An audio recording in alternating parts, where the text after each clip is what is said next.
Welcome back to Sports Blitz Live, presented by JR Sports Bar and Grill. Glad you have joined us tonight throughout the state of Alabama on Charter Channels 80 and 82.12, and Brett Pritchard, Austin Robinson now joined by Tom Luginbill of ESPN recruiting analyst. Tom, thanks for joining us tonight.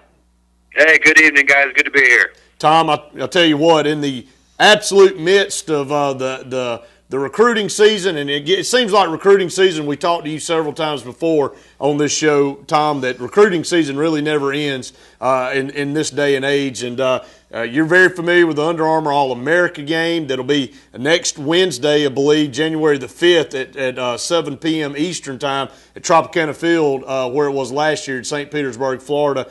But right out of the gate, grade this class in comparison to last year's class, because it seems like each class gets graded to the prior year's class. So how would you compare this crop of recruits to last year's recruits, Tom?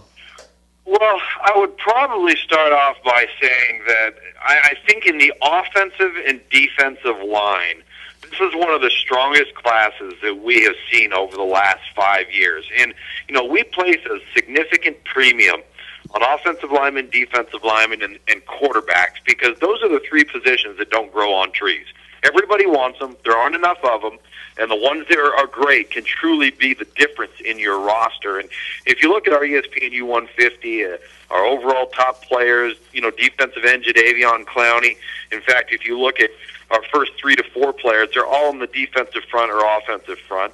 And, you know, if you take that and you apply it to the NFL draft this year, and you take a look at the let's just say top 10 projected prospects, you could say as many of them as 6 are going to be defensive linemen, and it's because those guys are rare. And I think that that's what sets this class apart with the 2011 group, whether it's Cyrus Quandro, the offensive tackle out of DeMatha Catholic, whose brother is already at the University of Alabama, or Ray Drew down in Georgia. I mentioned Clowney, Christian Westerman, the offensive tackle out in Arizona.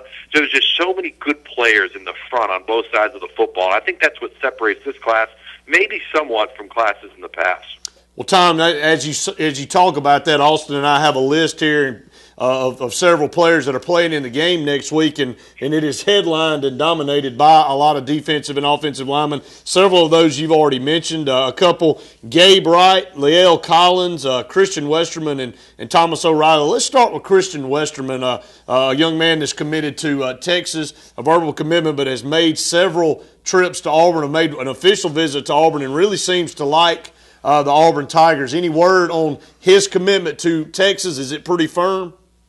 Well, you would have thought it would have been prior to the shakeup with Texas's staff. Now, if this was an in-state kid in Christian Westerman, what I mean by that, if this was a Texas kid, I could tell you right now unequivocally that this would be a firm commitment. But because he's out of the state of Arizona, and maybe he's a little bit worried about the instability at Texas right now within their staff, he's obviously opening up his options, and that's a positive thing. Christian Westerman is a technician. That's the best way probably to describe him. I think there are maybe a couple of guys that could be better overall athletes, Cyrus Quandro being one of them.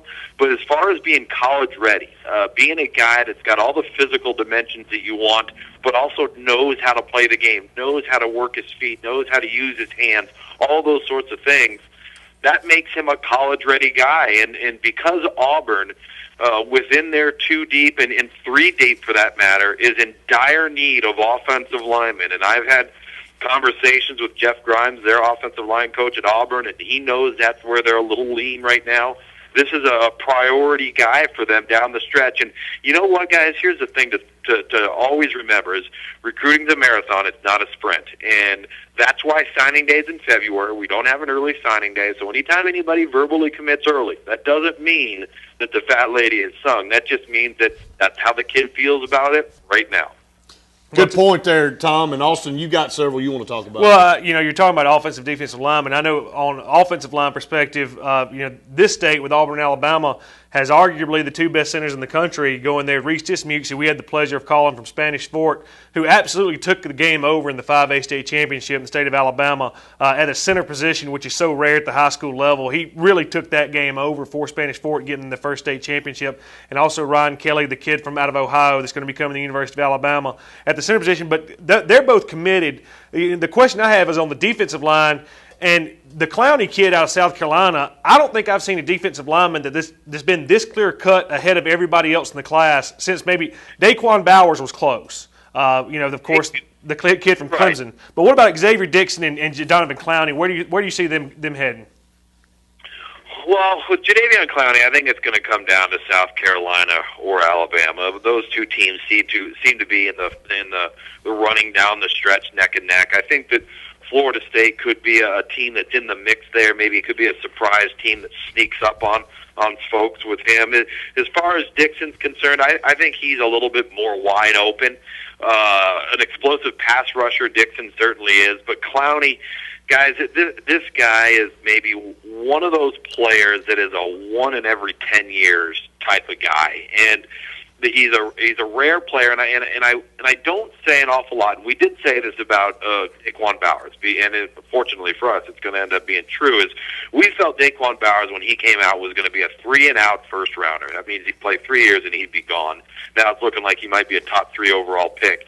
Jadeveon Clowney is in that mold, in that category, and is certainly capable of being a difference maker quickly. And then, he's going to have that steep learning curve just like, Daquan Bowers had, where he's going to have to make some adjustments.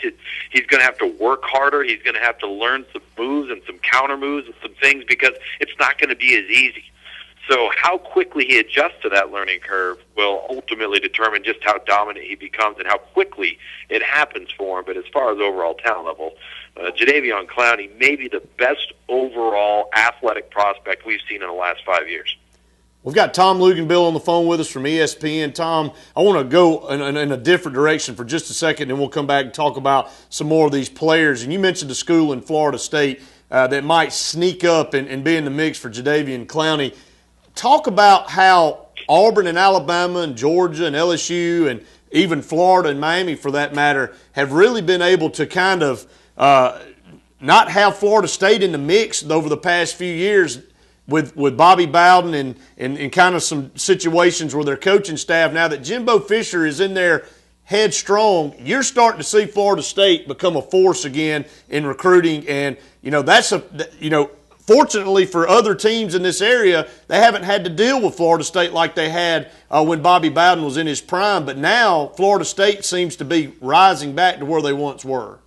Well, there's no doubt about it there. And really the other coaches, whether it's in the ACC or the SEC, quite honestly and privately would have said, hey, we would have kind of liked for Bobby Bowden to stick around because as long as there was uncertainty and instability, they were a non-factor.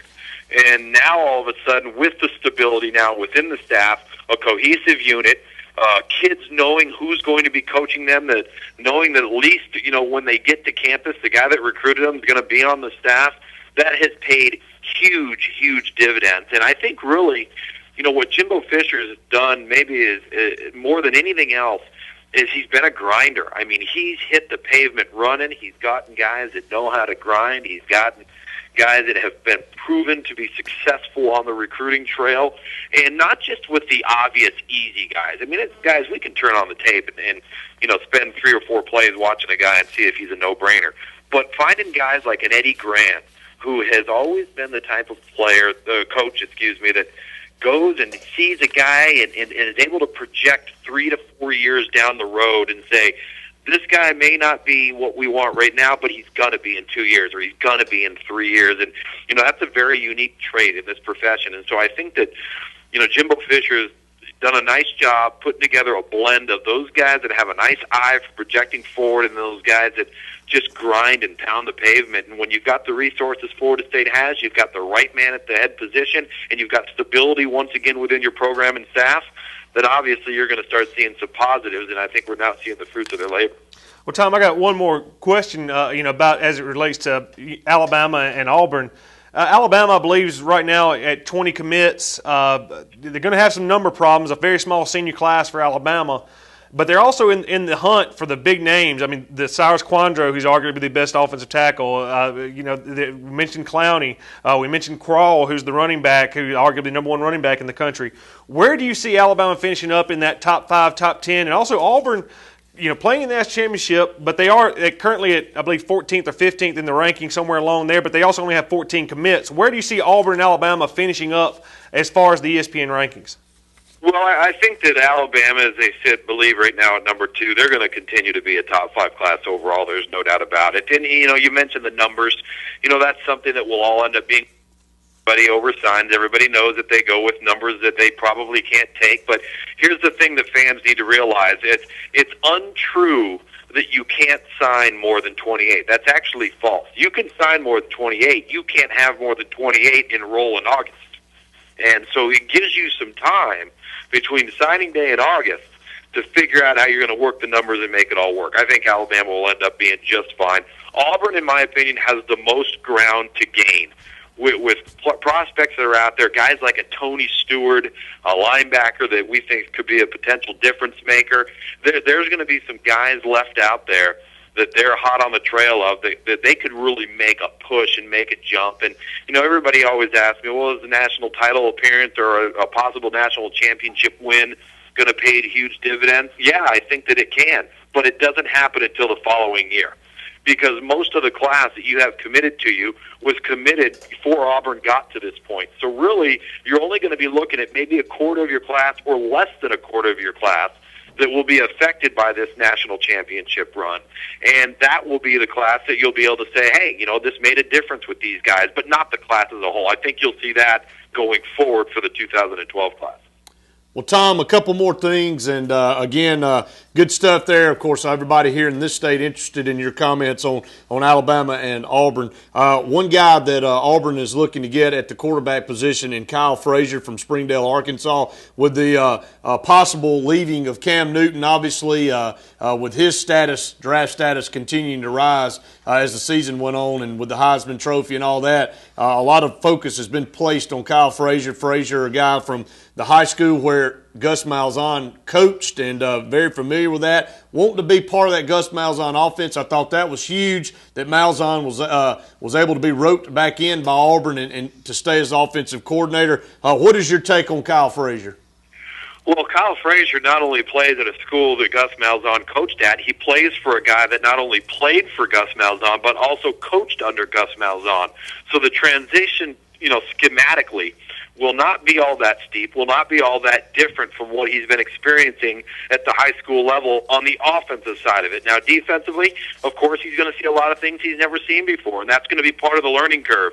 But he's the type of player that Auburn wants at the quarterback spot. Gus Malzahn, who I've known for a number of years now, his offense is going to operate at maximum potential when he's got a guy that can create with his legs and that they can rely upon as a designated runner full time, not some guy that comes in the wild package. So, that's essentially what they've got now with Cam Newton. I think that's what they will have with Kyle Frazier. He's extremely athletically gifted. He has not played against great competition in the state of Arkansas, and that's something that he would probably tell you, that Gus Malzahn would probably tell you. But I think he will come in, and if Cam Newton does decide to declare, there's no doubt he will be expected to possibly contribute, potentially play with Barrett Trotter, obviously sitting right there. But that's not necessarily the type of guy they want at quarterback, which could give Kyle Frazier a role in some way, shape, or form early on in his career. Well, Tom, just two more questions before we let you go. The first one, with the possibility of the strike with the NFL Players Association and the NFL owners, how are you seeing and how are you guys seeing throughout the recruiting world how is this affecting players leaving early, like Julio Jones, like a Cam Newton? Do you see it having any impact on them? And then the number two deal is, how do you see the national championship game playing out as SEC goes for 5 in a row after Alabama wins? Last year, Auburn coming in trying to repeat that with a Heisman Trophy winner and a win against Oregon. So go ahead with those two, Tom. Okay, to answer the first question, I think the potential lockout, potential lack of a draft or lack of a 2011 season is weighing heavily on many underclassmen. Not just a guy like Andrew Luck out at Stanford, but a Daquan Bowers, an A.J. Green, a Julio Jones, a Ryan Williams at Virginia Tech, a Mark Ingram. Guys, the bulk of the draft, a bulk of the guys projected to go into the first round are underclassmen. And they are thinking long and hard right now about the uncertainty and the unknown going forward. I know Nick Saban is talking to his guys and flat out telling them, hey, listen, you better think long and hard about this, because you can't get better and you can't develop if you're sitting on the street. But you can if you stay in school, work towards your degree, and play another year. And I think that there are a lot of coaches across college football that are having that exact same conversation with guys to make sure that nobody's left out in the cold, because if you declare, there are no guarantees right now, guys. And that's a scary notion for underclassmen. Even if they're talented enough to go, they've got to consider whether or not they're going to play. Now, on the national championship front, nobody's had a recipe for stopping Cam Newton yet. And that leads me to believe that Oregon's probably not going to have one either. I think that the pace of both teams is very similar, so I don't believe that I think people are putting too much stock in Oregon's pace. Oregon's going to run that pace, but so does Auburn. They've practiced against it every week. Here's what I look to as the key to the game. Number one, can Oregon stop Auburn on third down? That is going to be huge. I mean, Auburn is converting over 50% of their third downs, and that is a staggering number. And that is going to be the key down for the Oregon Ducks. The second most important thing is look in the box score the next morning after the game and see who attempted to rush the ball most. Not yards, not big plays. How many rush attempts were provided by either Auburn or Oregon? And the leader in that category, I can pretty much promise you, will be the winner of the game. That's good stuff there, Tom, and a lot of people feel that same way. I mean, it's a very appealing matchup, a lot based on two high-powered offenses, but I agree with you. It seems like Auburn practices against – I think there's just too much being placed on the pace of the way Oregon runs their offense, and Auburn very similar. Both of them are very similar in the points that they put up, and I agree with you. The rushing attempts are going to have a big, big impact on who comes out as the national champion. And I've had this conversation with Mike Bellotti, the former Oregon coach, several times. Oregon does not face a Nick Fairley in the Pac-10. They do not face a dominant defensive lineman in the Pac-10. And, guys, go back over the last 5 to 6 years, and what is the common denominator of all the national championship winners? They all had a dominant force in their front. Terrence Cody at Alabama, Glenn Dorsey at LSU, Carlos Dunlap at Florida, Derek Moss before him at Florida. The list goes on and on. And that is going to be the difference defensively, is how Oregon can contend with that. Well, Tom, it'll be interesting to see what happens on January 10th. An unbelievable amount of time between the last game of the regular season and then the national championship game, but that's just part of the system that we're dealt right now. But, Tom, I tell you what, we really appreciate you taking time out to be part of our program. Anytime, guys. Thanks for having me. Tom, thank you so much.